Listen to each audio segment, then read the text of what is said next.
Bom dia, Bom dia. Bom dia. a liberdade que a gente tem em Cristo, coisa maravilhosa, da lembrança do amor eterno de Deus por nós. Eu queria só compartilhar, não tem nada ainda preparado. O Aloysio e eu, a gente estava combinando da gente poder compartilhar algo que a gente ganhou de uma viagem que nós fizemos recentemente ao Egito e a Israel. E eu queria, não que isso seja uma coisa imprescindível para a vida cristã, mas na minha experiência, você ter um contato do ponto de vista geográfico, né, dos locais onde, né, o Senhor Jesus passou, onde ele viveu, ter uma dimensão, né, daquelas da geografia, isso impacta bastante, né, a memória da gente quando está lendo a Bíblia.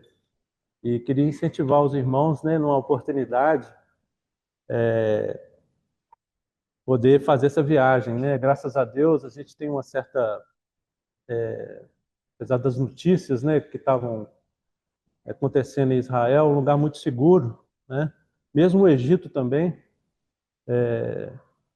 e tivemos muita paz e tranquilidade e um lugar seguro. E a gente sabe também que Deus é que guarda, né? Onde a gente estiver, ou aqui, ou em qualquer parte do mundo. E, assim, eu ainda estou digerindo, né, assim, toda essa viagem, né? Assim, foi um presente que Deus me deu. A gente tinha acompanhado o Mário compartilhando sobre as estações, tudo.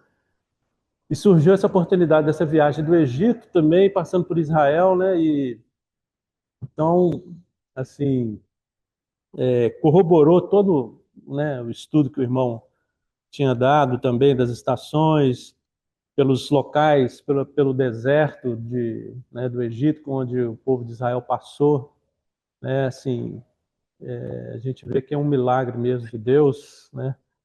Sustentar aquele povo, né, durante 40 anos num deserto bem, né, um deserto árido, né, terrível, como a Bíblia descreve, né, ele.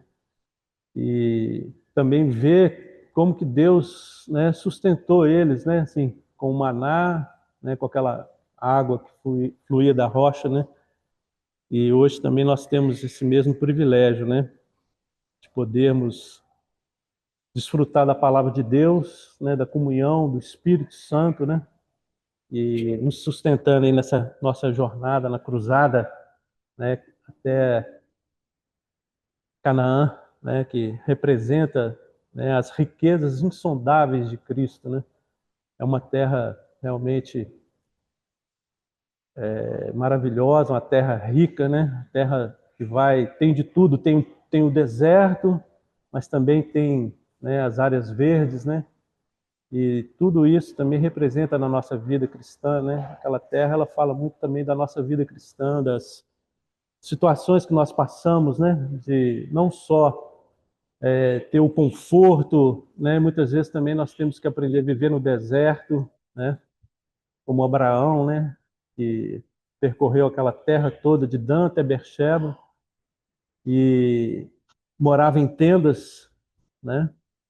Não, apesar de ter, né, muita riqueza, muita coisa, ele não quis fixar, né, suas raízes e ele buscava aquela terra, né, aquela pátria, né, que Deus tem preparado. E então, assim, o Aloysio também ele vai trazer. A gente tirou muita foto, muita coisa, e a gente está tentando ver se a gente passa um slide futuramente. O Luiz está viajando e possa acrescentar na vida dos irmãos, mas assim, eu queria, né, assim, incentivar, se tiver uma oportunidade, né, se os irmãos tiverem condições de conhecer, né, assim, a terra de Israel, principalmente a terra de Israel, mas também o Egito, né, e ter uma noção geográfica de todo aquele percurso que o povo passou e como Deus sustentou eles, né, com muita paciência e misericórdia, como também a nós, né. Então é só um incentivo, né, e quem sabe ano que vem, né, vai ter uma caravana. Seria bom ir com muitos irmãos, né? Dessa vez nós fomos em 4 irmãos, com 4 irmãos, e mas a gente poder ter uma noção geográfica também de todo aquele caminho da terra do Egito, de Israel também, o mar da Galileia, é uma questão assim que marca a gente bastante, né? E eu incentivo, foi a minha segunda vez que eu fui a Israel, primeira vez no Egito, e espero, né, porque a terra por si só, a arqueologia, os locais, eles têm muita história, né? Toda a palavra de Deus ali, né? A gente pode passar uma vida inteira ali, né? Então é só mesmo incentivo, né? E quem sabe ano que vem, né? Assim que alguns irmãos têm sempre organizado essas viagens, e se alguém tiver interessado aí, a gente pode, né, fazer um grupo, e seria uma ocasião muito oportuna.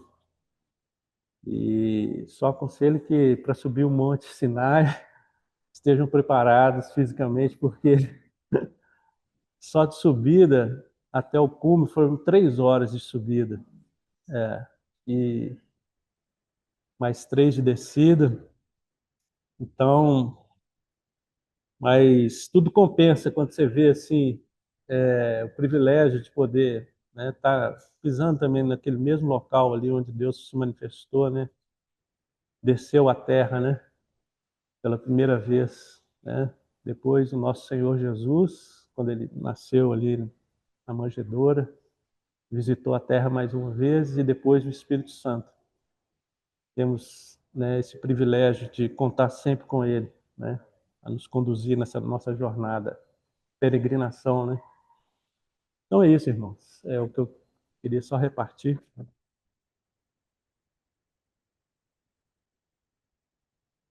É, mais um complemento ao que o Chandler falou aqui agora. Nós vamos voltar ao tempo para 1997. Foi quando eu fui a Israel a primeira vez. A propaganda aqui não é nada no sentido turístico, nem pacote turístico, nem isso não.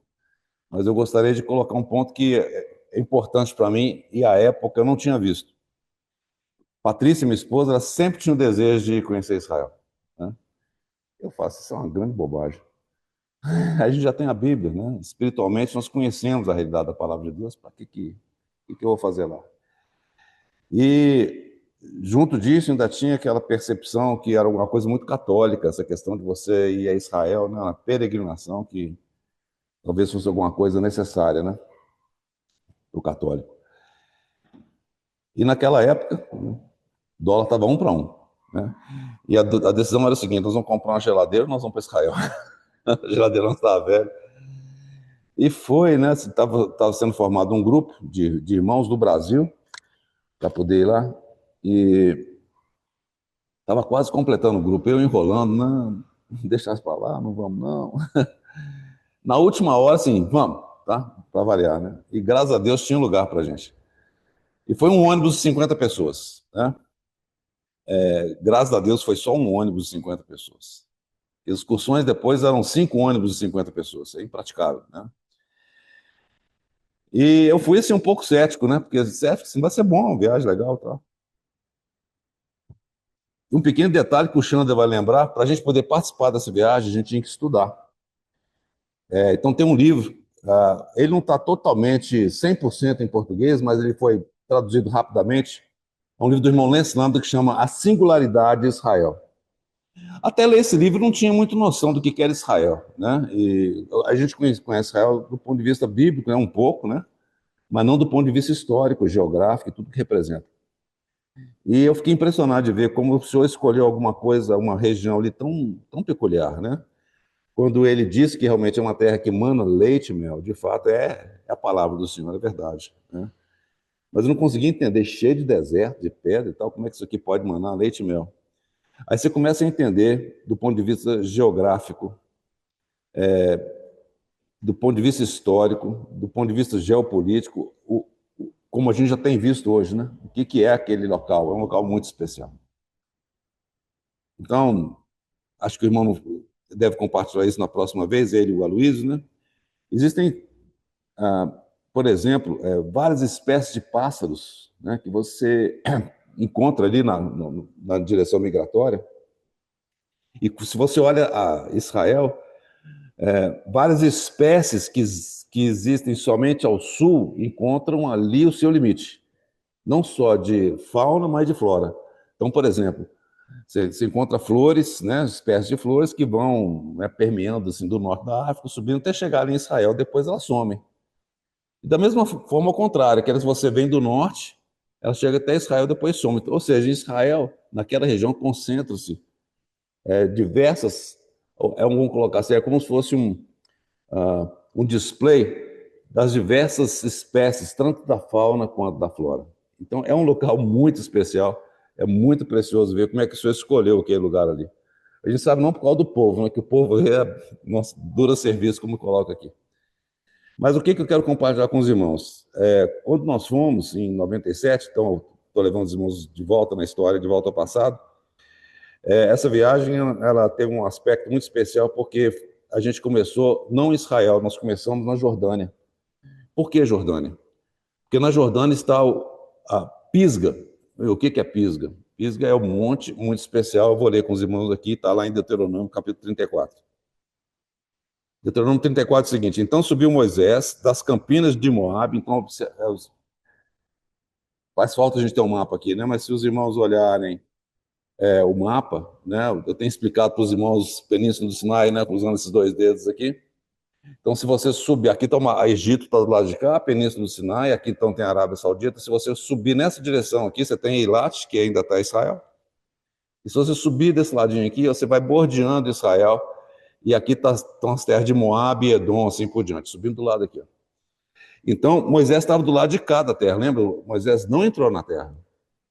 Vocês não se lembram? Nós compartilhamos isso, né?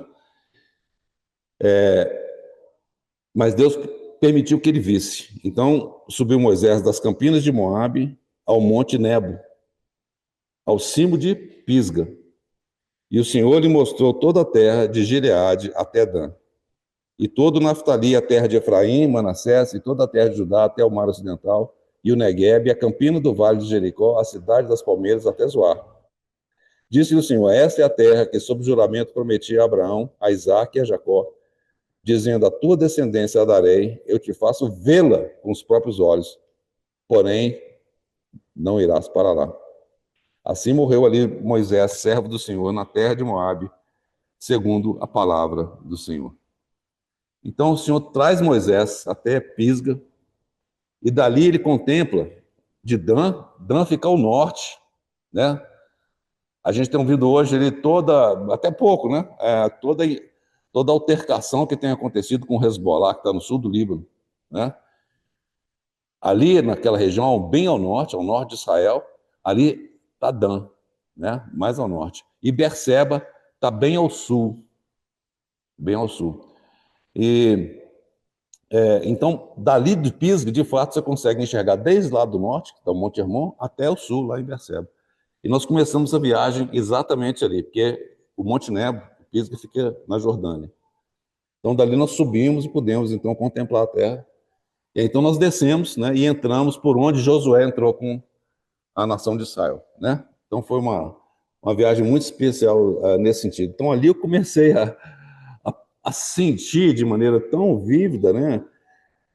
Embora, claro, eu não tenho nenhum problema em crer na palavra de Deus, né? Eu creio que a palavra de Deus é a palavra de Deus de Gênesis e Apocalipse, ponto final, não tem discussão. Ela não contém, ela é a palavra de Deus. Mas quando você está naquele lugar que você vê, o impacto é muito diferente, irmãos.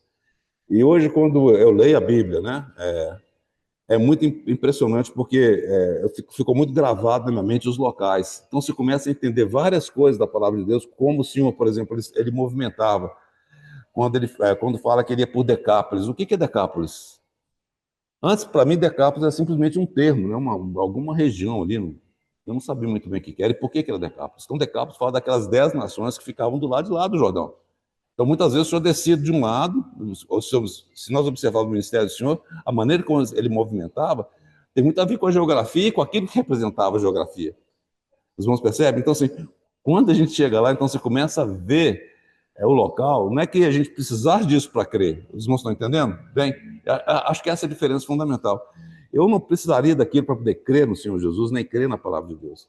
Mas quando você vê, aquilo se torna tão real, é tão impressionante, então é muito precioso. Então, assim, falando rapidamente para os irmãos, o porquê de uma viagem como essa, né? Eu tenho compartilhado com os irmãos, né, as 42 estações, eu tenho procurado trazer da maneira mais vívida possível a questão tangível ali, né, da geografia, da topografia, né, da história, porque de fato é uma prova, mais uma das provas da veracidade, da autenticidade da palavra de Deus, né? Então, só esclarecendo aqui, não é nenhuma propaganda, porque nós não estamos formando nenhum grupo, embora já tenham me incentivado a fazer isso, não estamos formando nenhum grupo para poder fazer essa viagem, mas é nesse sentido que eu quero que os irmãos entendam. A ideia, a possibilidade de estar presente ali é muito precioso. Então, só vou concluir rapidamente o que a gente fez. A gente entrou, então, por Jericó, né? Só um exemplo. Eu não entendi muito bem aquele negócio das muralhas, e a música, e as muralhas ruirão, né? Eu achava que as muralhas tinham tombado, eu não entendi o que aconteceu. Como é que Raabe não caiu? Como é que foi o negócio? Não estou entendendo. Quer dizer, caiu do lado dela, ficou só aquele negócio em pé, Raabe desse. Como é que é essa história? Eu não entendi o que estava acontecendo. Aí chegamos em Jericó. Logo que nós entramos na terra, nós chegamos em Jericó, né, cidade das Palmeiras. Aí levaram a gente onde era a ruína da muralha de Jericó. Está lá, irmãos. Está lá, as muralhas estão lá. Aí eu achei que ia encontrar um monte de pedra caída pelo chão afora. Que nada, eu vi que tinha as partes das muralhas, mas na realidade afundadas. Aí eu fui entender o que aconteceu. Quando fala que as muralhas ruíram, não é que elas caíram, elas afundaram. É como se fosse um elevador que estava descendo.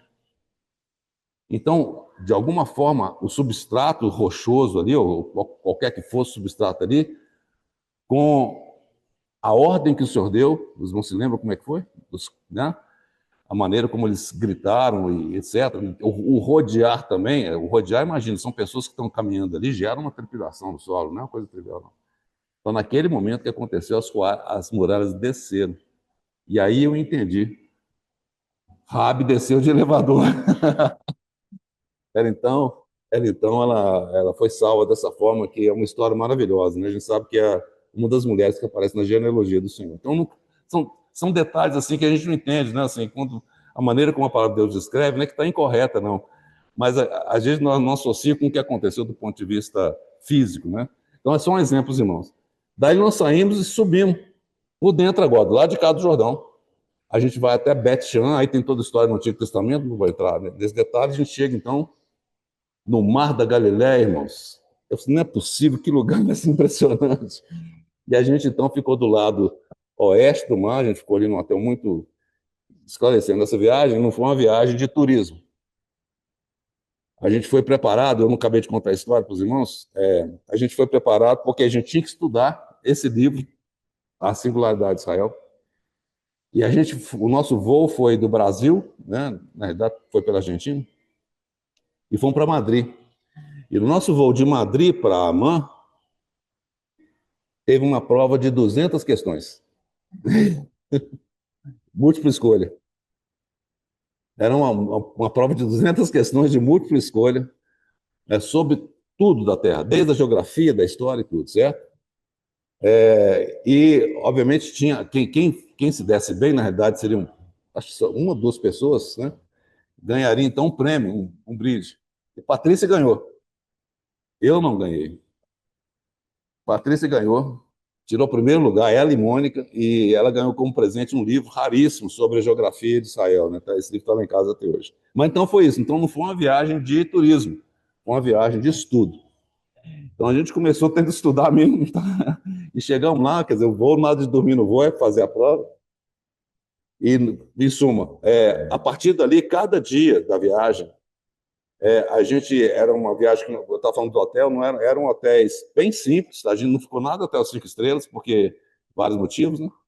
Financeiro é um deles, mas outro é para a gente poder ter mais agilidade. E nesse ônibus de 50 pessoas, como é que a gente fazia? Uma das coisas que se perde muito tempo em viagem é o tal de entrar e sair em restaurante, né? É claro que a questão de banheiro é complicada também, e a questão de alimento é sempre demorada. Então, para simplificar, a gente acordava cedo, bem cedo. Tomava um café da manhã lá, no hotel que já era muito bom, bem diferente do nosso aqui. O café da manhã é pepino, né? Não sei se são os pepinos do Egito, mas é pepino, é coisa assim, hummus, tahine, pão, aquele negócio todo, mas é muito, muito saudável. Obrigado. E a gente saía cedo, entrava no ônibus, e no bagageiro do ônibus eram colocadas as marmitas, né? Eram marmitas, gente simples, mas era um lanche, né? Que tinha lá um sanduíche, pepino, tomate, e a gente não parava em restaurante. A gente parava naquelas áreas de descanso ao lado das rodovias, né? Descia todo mundo, a gente comia o lanche, voltava para o ônibus e mandava ver. E era um dia inteiro. Foi em fevereiro, apesar de ser inverno, a gente conseguia aproveitar bem. Era um dia inteiro. Chegava cansado no hotel, tomava banho, comia alguma coisa, aí tinha um compartilhado de 2 horas sobre o que nós vimos naquele dia e sobre o que a gente veria no dia seguinte. E, obviamente, com aplicação espiritual, né? Então, assim, a viagem foi pé embaixo, foram 11 dias desse ritmo, né? Então, hotéis simples, baratos, tá certo? E com uma viagem de estudo. Então, não foi nada de turismo. Então, foi uma viagem de muito ganho nesse sentido. Então, rapidamente, foi isso que aconteceu, né? A gente saiu, então, fomos para Cafarnaum, dali nós conhecemos ao redor, né? Aí fomos em direção a Dan. Os irmãos se lembram lá em Mateus, vamos lá, Mateus 16. Eu quero ver se os irmãos conseguem. Então, depois do compartilhar, os irmãos podem fazer as inscrições comigo. Não estou brincando. Nem pensa. 16. 13. Capítulo 13, 16, versículo 13 de Mateus. Indo Jesus para os lados de Cesareia de Filipe, perguntou aos seus discípulos: quem diz o povo ser o filho do homem? Todos os irmãos conhecem esse trecho, né? Onde é que o Senhor Jesus estava agora? Cesareia de Filipe. Tem outra Cesareia que fica lá no mar, lá no Mediterrâneo. Essa Cesareia de Filipe, ela fica bem, exatamente onde é Dan, porque bem no norte mesmo, tá? Muito próximo da fronteira com o Líbano, porque é bem ao norte lá. E o que é precioso nesse lugar? Os irmãos sabem que o Rio Jordão ele é a veia principal hídrica, né, para Israel, né?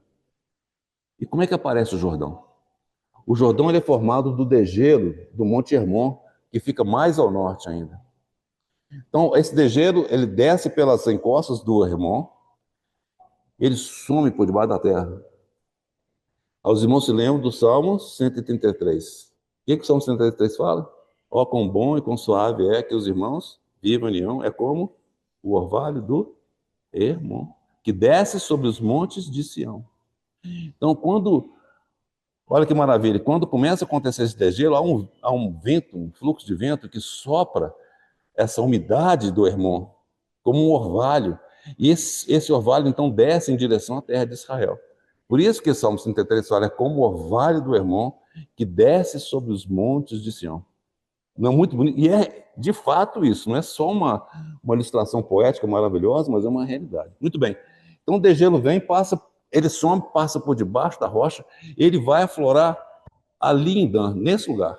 Então, ali você vê, de fato, o que seria a nascente do Jordão.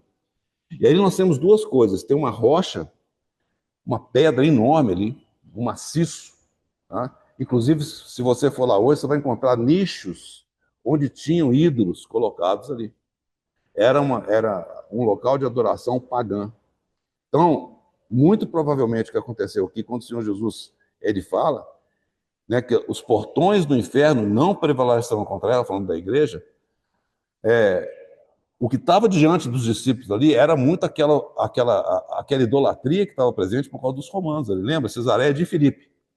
Mas então tem essa realidade que você vê em paralelo. O Senhor está falando assim, olha, está vendo essa rocha?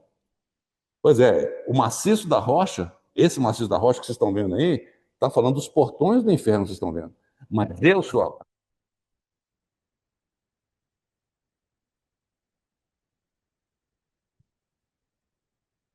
Eu sou a rocha. O que ele fala aqui?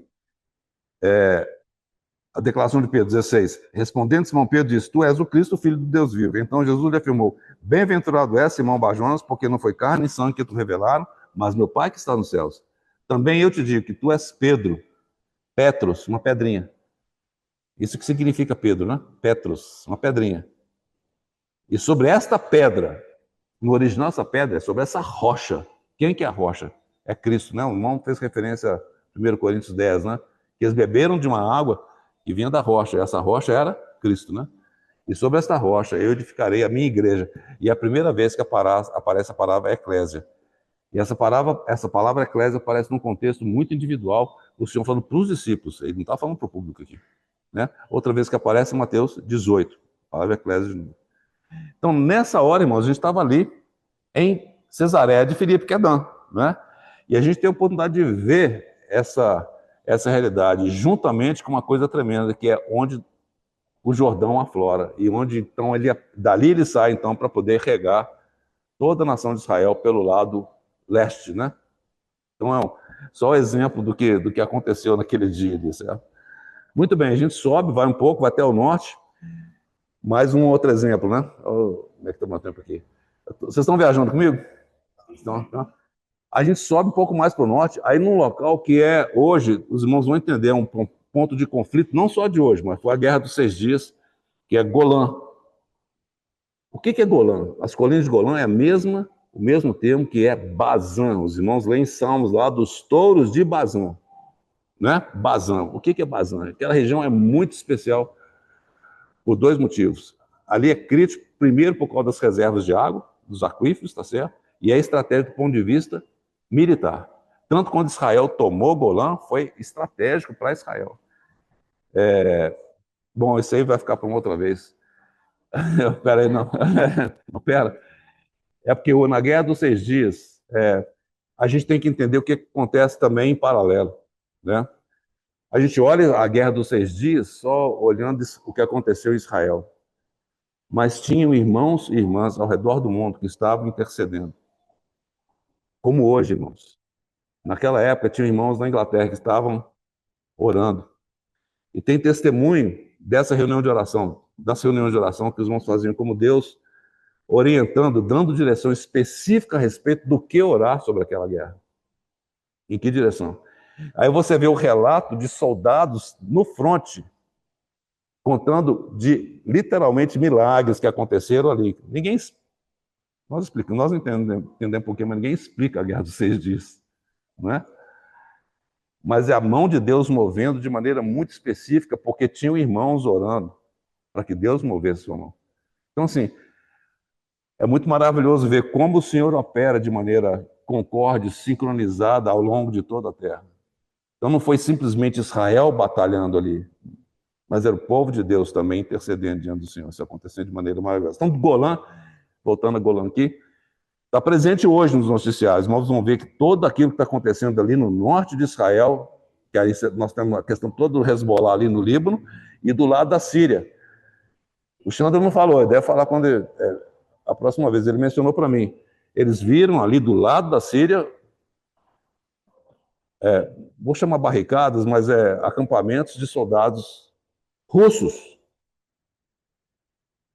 Nossa, russo? Então tem algo acontecendo ali, irmãos, que nós não conhecemos muito bem. As peças estão movimentando nesse jogo, né?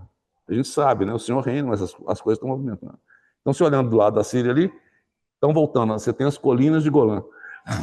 Lembra que eu falei dos touros de Bazã? Por quê? Para arar aquela região, não é qualquer animal que dava conta de puxar o arado, porque ali é rocha dura, guinais, acho que ali é mais a guinais, rocha pesada.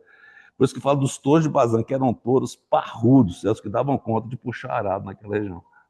Então essas coisas você começa a entender. Quando fala lá no Salmo dos touros de Bazã, você não está legal, um touro que tinha um nome bonito, né? Fala de Bazã, mas por quê? Aí está falando da característica desses animais e por que aquilo tem a ver no contexto dos Salmos. Então os irmãos estão percebendo? Bom, Dá tempo de continuar mais um pouquinho da viagem aqui. A gente desce, então, e se você descer um pouquinho, né, você tem lá Líbano, né, Síria, do lado de cá, Síria, Líbano aqui em cima, eu estou desenhando para vocês aqui, ó. Tem o Rio Jordão descendo, né, o Rio Jordão ele vai chegar onde? Lago da Galileia, não é isso? No Mar da Galileia, Lago de Genezaré, certo? Do lado leste do Lago de Genezaré está o quê? O Senhor Jesus se encontrou com aquele endemoniado gadareno. Gadara fica desse lado aqui, bem no meio do mar. E é muito interessante que um guia local que estava naquele momento ali, ele explicou uma coisa que foi muito, muito fascinante, a gente nunca imaginava. De fato, Gadara é um lugar, você fica, não sei qual da história, a gente fica meio assustado. E você vê de fato que ali há uma coisa, um local bem, bem mais elevado, não é bem uma praia, né? E que você vê que tem um barranco grande, né? Lembra que os porcos, eles precipitaram para o mar. E aí esse guia estava contando para a gente, que o pessoal é muito esperto, porque vocês sabem, né, pela lei levítica, lei de costumes e etc., não pode comer porco, carne de porco, né? E tinha criação de porco lá, né? Como é que pode isso? Os porcos foram precipitados porque alguém estava criando porco. Mas como é que eles criavam porco? Ali era Israel. O porco não podia pisar na terra. O que eles faziam? Eles criaram um tablado de madeira. E o porco era criado em cima do tablado de madeira. Então eles não pisavam. Olha, não pisavam na terra. É assim que, que aqueles porcos eram criados. Então, quando acontece aquele momento em que eles são precipitados no mar, observe que eles não pisam na terra, mas de alguma forma eles são lançados no mar. Tem uma outra história a respeito disso, né? Certo? Mas de qualquer forma, do lado leste do Mar da Galileia, então você continua descendo e a gente circundou o mar, desculpa, esqueci de falar, bem próximo da chegada do Rio Jordão ali, certo? Logo aqui está Betsaida. E recentemente, irmãos, nossa, estão cada vez mais, a arqueologia está levantando cada vez mais informações daquela região. Muito mais do que a época que a gente foi. Ó. Em 97, quando eu fui, já vi muita coisa, né? Irmão Cristo, quando encontrava comigo, disse, nossa, tem que voltar lá. Hoje tem 80% a mais de coisas para ver do que a gente viu, né? Sinto muito, mas não vai dar para ir agora, não. E, de fato, nesse tempo, muito tem sido, do ponto de vista arqueológico, descoberto e escavado e levantado. E Betsaida era um desses lugares, a gente sabe, lembra? Quando, lá em João, quando... né, quem foi? Lembra? Quem encontrou o Senhor Jesus a primeira vez lá em João? João e André, não é isso? Vamos lá. Só para a gente localizar isso aqui que tem a ver com Betsaida. Vamos lá para o Evangelho de João.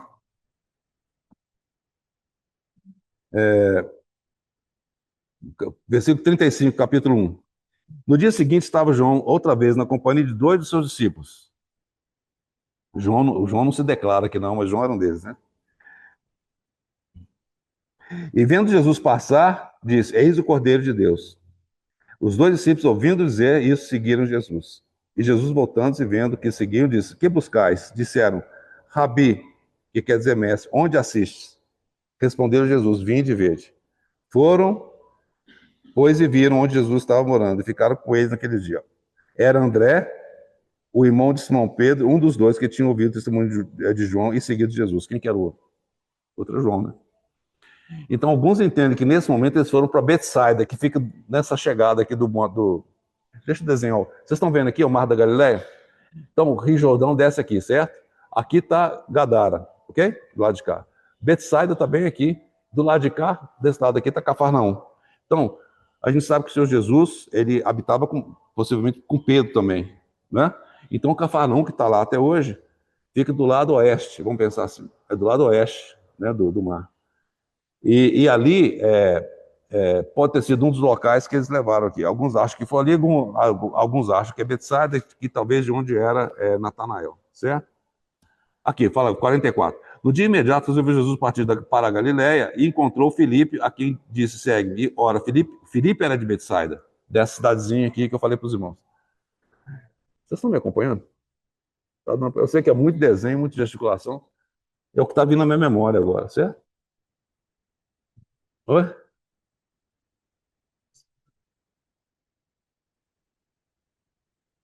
Ah, tá. Tá jóia. Então, esse é um pedaço da viagem. Então, como os meus estão vendo, foi bem intenso, né? Foi bem intenso mesmo. Aí a gente sai, dá a volta no mar. Claro que tem a pesca, né? A gente toma um barco, seria o barco parecido com o de Pedro, então a gente navega no Mar da Galileia. Mas ali a gente sobe, dá a volta no mar, e aí a gente vai em direção a Nazaré, né? Que fica do lado de cá. E desce, então, até um outro lugar que me chamou muita atenção. O Xander viu com muito mais detalhes agora, da segunda vez, né, Xander? Ô, Xander, você me corrige aí, que você foi lá. O Xander estava lá em 97 também, né? E a gente vai em Nazaré, é lógico, irmão, tem muita idolatria, muita coisa ali que entristece o nosso coração. Mas foi ali que, de fato, o Senhor cresceu, Nazaré, né? Então eles procuram preservar o que seria o local onde o Senhor cresceu, mas ali existe um culto a Maria muito intenso. Então, nessa igreja, assim chamada igreja, né? É muito curioso ver isso. Aí você vê isso desde a história para a Grécia, em que aparece. Ali tem postado quadros da assim chamada Maria com seria Jesus no colo, mas de diversas nações do mundo e relacionados com diversas histórias ao longo do mundo. Ou seja, essa figura da mãe com o filho aparece desde lá em Gênesis, né? Certo? Isso foi trazido de maneira incorreta, né, na idolatria, e colocado ali. Então, muito triste ver isso, mas você vê como, de fato, esse conceito, ele se propagou em diversas civilizações, não só, observem, né, só em termos do tempo, né, tempo e história, né. Então, chamou muita atenção, principalmente porque ali em Nazaré, você vê que é uma cidade que fica bem no alto. A gente lembra quando o Senhor esteve lá, que eles queriam empurrar Jesus, lembra? Eles queriam matar, empurrar o Jesus, precipício abaixo. Então, você vê, estudar. A gente desce lá, então, atravessa e chega num vale, no topo de um vale, em que a gente contempla um vale enorme. Esse vale vai estar na mídia muito em breve, irmãos. É o Vale de Jezreel, também conhecido como Armagedon. Então a gente sobe no alto do morro e você vê o vale de fora a fora, quase chegando no Mediterrâneo e indo em direção a Bósra, que fica no norte de Petra, certo? Então é um vale gigantesco, maravilhoso, é plano, plano, plano. Não sei se vocês não sabem disso, mas Napoleão, quando viu aquele lugar, ele falou assim: esse certamente é um dos melhores campos de batalha de todo o mundo. Napoleão falou isso.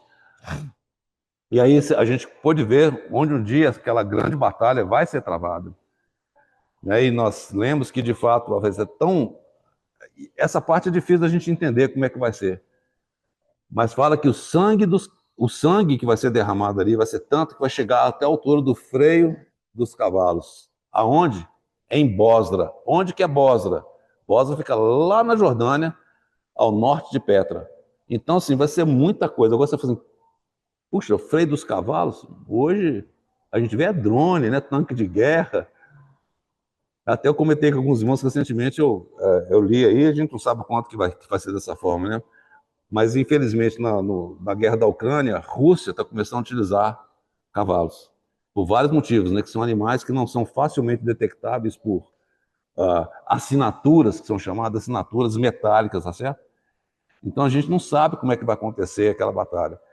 A gente sabe que tem aquela confederação que vem do leste, possivelmente da China, né? A que vem do norte, né?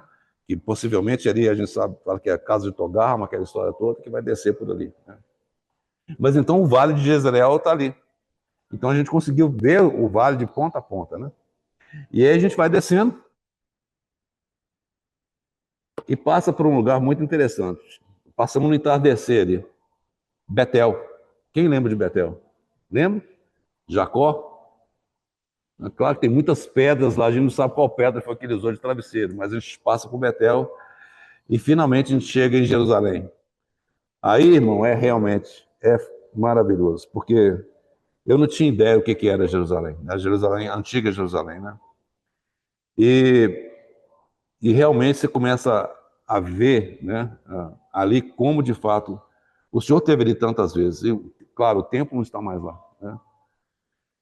Mas nós tivemos a oportunidade de entrar pelo portão de Damasco, né, de Jaffa, assim por diante, alguns daqueles portões. E nós conseguimos descer até o ponto mais baixo, que com o tempo, né, as coisas vão sendo soterradas, né? Então, na época do Senhor, na época que o Senhor, né, nos dias da sua carne, quando ele transitou por Jerusalém, era um nível muito mais baixo do que a gente consegue ver hoje. Então, tem um local específico que você consegue descer, uma área muito grande, onde você chega aonde estão aquelas pedras originais, onde muito provavelmente o Senhor caminhou. É chamado Cardo. O que é o Cardo? Cardo era uma parte. Lembra? Todos os caminhos levam a Roma? Nós lembramos disso? Então, tem a Via Maris, que passa bem perto do mar Mediterrâneo, e o Cardo, ele fazia parte dessa estrutura rodoviária, vamos chamar assim, que Roma estabeleceu. Aliás, recentemente, eles descobriram que essa malha, que eu vou chamar de rodoviária, que Roma estabeleceu, era muito mais ampla do que eles tinham visto até recentemente. E uma parte delas passa exatamente ali, e essas pedras estão lá embaixo. Elas são datadas por radiocarbono, que seja, da época do Senhor Jesus, né? 2000 anos atrás. Mas fica lá no fundo, né? Então, possivelmente, o Senhor transitou por ali. Expandindo aqui um pouquinho, lembra que eu falei de Cafarnaum? Em Cafarnaum você vai encontrar um marco identificando essa Via Maris, que era uma via importantíssima, que passava pela Galiléia, né, ia bordeando ali o mar Mediterrâneo e passando por aquela a região do mar. E era essa via, possivelmente. Lembra quando eu compartilhei com os irmãos que o Senhor, quando dá ordem para ser, vocês não vão pelo caminho dos filisteus. O caminho dos filisteus passava pelo norte da Península do Sinai. E por ali passava a Via Maris, bem bordeando ali o mar Mediterrâneo, e subindo ali onde é hoje a faixa de Gaza, né? Bordeando ali, subindo, Tel Aviv, Haifa, vai para fora, ainda até o norte. Essa é a Via Maris, certo? Então, parte dela, uma parte que ligava ali também, passava nessa que é chamada do Cardo. Então, se você for em Jerusalém hoje, você vai conseguir enxergar, vai conseguir enxergar essa rua, né? Pedras grandes, né? Onde o Senhor muito possivelmente transitou, certo? E aí nós gastamos alguns dias em Jerusalém. Tivemos a oportunidade de andar em cima dos muros de Jerusalém, né? Ali por cima, e conhecer um pouco mais de detalhes da cidade. E nós tivemos a oportunidade de subir o que hoje é o platô, estou terminando, é o platô onde tem as mesquitas, não é verdade? Os irmãos, de alguma forma, estão me acompanhando? Quando você chega nas mesquitas, você tem duas grandes mesquitas ali. Uma que fica mais ao sul, que chama El-Aqsa. É uma mesquita muito grande. E a outra que todo mundo conhece, que é o Domo da Rocha, né? Aquele domo dourado aquele foi construído e doado pelo rei da Jordânia. E aquela mesquita, Domo da Rocha, ela está exatamente sobre o cume do Monte Moriá. Exatamente. Nós tivemos a oportunidade em 97 de entrar lá, lembra, Xanda? Foi uma oportunidade única, depois eles fecharam, ninguém mais pode entrar. Certo? Nós que somos gentios, não somos muçulmanos, não podemos entrar, ninguém entra mais lá. Irmãos, quando você entra lá, essa parte central, né, o cume do Monte Moriá, ele está cercado com um balaústre, né, de madeira, né? Como sou um pouquinho mais alto, eu consegui pichar e consegui enxergar o topo da rocha, né? E você encontra hoje, eu não sei se eu mostrei para os irmãos, a foto daquele topo da rocha, rocha nua ali, e você vê exatamente um recorte, que é exatamente as dimensões da arca. Exatamente as dimensões da arca, certo? Fica ali em cima. E claro que eles têm feito tudo para poder impedir de ter qualquer comprovação que de fato ali estava o templo, né? O templo que foi destruído, né? Então, aquela região toda, claro que o Senhor tem um propósito para isso. Eu nunca entendi porque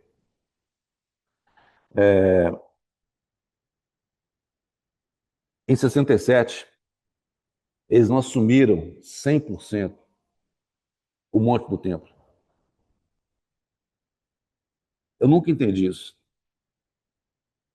O Senhor tem um propósito. A única coisa que eles fizeram foi o governo está na mão de Israel, mas a parte religiosa e a manutenção está na mão dos muçulmanos. Eu nunca entendi. Os irmãos sabem que ali é o ponto nevrálgico de tudo. Os irmãos sabem disso. Quando vem essas discussões de paz no Oriente Médio, etc., a solução de duas nações, né, Palestina e Israel, o foco é Jerusalém. Não deve se lembrar na época de Clinton e Arafat, né? A proposta que foi dada para o povo palestino, assim chamado, né, foi 98% do terreno. Israel teve disposto a dar 90 menos Jerusalém. Quase que fecharam. O povo palestino ia receber tudo. Em termos de... Israel estava disposto a entregar quase tudo da área. Na última hora, Arafat falou que não. Por causa de Jerusalém. Então, assim, tudo que a gente está vendo hoje, o foco é espiritual, irmãos. Não tenham dúvida disso. Só que o mundo não vê isso. O foco é ali. Por isso que a palavra de Deus nos encoraja a orarmos pela paz de Jerusalém. Prosperem todos aqueles que te amam. Não é questão dessa palavra que apareceu ser sionista, né, que hoje é uma coisa ou antissemita e vai por aí fora. Nós, como igreja, como aqueles que creram no Senhor Jesus, nós somos encorajados a lembrar do povo terreno, né? Lembrar de Jerusalém, que ali é a cidade do grande rei. E um dia, muito em breve, nosso Senhor vai estar reinando dali, de Sião, mais especificamente, que isso aí fica para uma outra situação, né? Qual que é a diferença de Sião e Jerusalém, né? Qual que é a diferença de Sião e Monte Moriá, né? Chandler talvez possa contar para a gente que ele teve lá fisicamente. Quando eu fui, nós fomos a primeira vez, estava tudo soterrado. Mas hoje eles escavaram tudo. É um belíssimo onde era, de fato, o Palácio de Davi, que fica ao sul, ligeiramente ao não, literalmente ao sul da cidade de Jerusalém, certo? Então, existe algo maravilhoso ali. E a fala que o Senhor vai reinar de Sião. Né? Então, quando o Senhor voltar, ele pousar os seus pés sobre o Monte das Oliveiras, o monte vai dividir em dois, né? Vai ser a salvação dos judeus naquela época.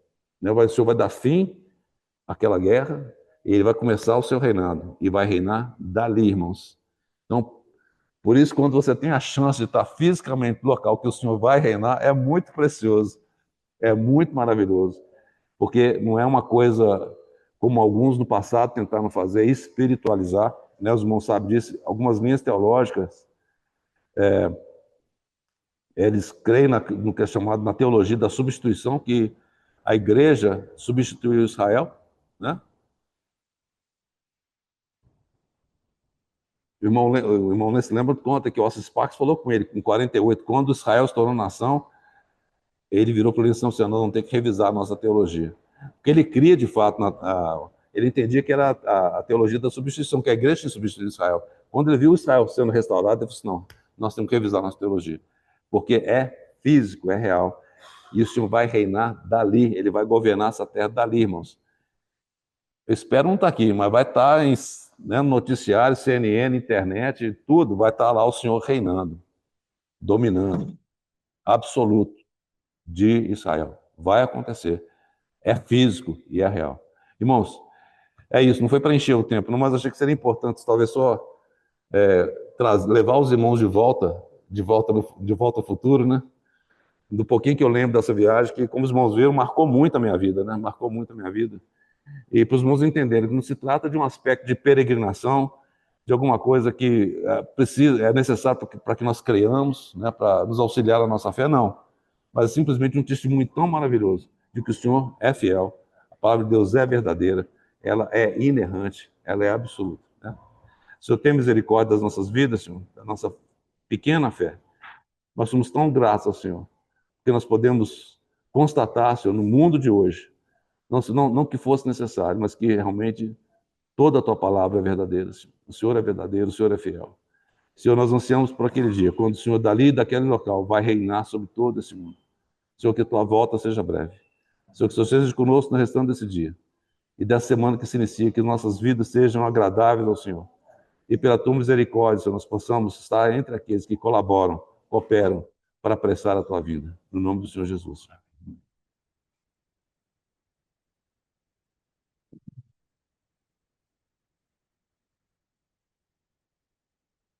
Irmãos, eu vou dar aos alunos E o microfone está aqui. anúncios. No próximo domingo, vou começar pela ordem cronológica.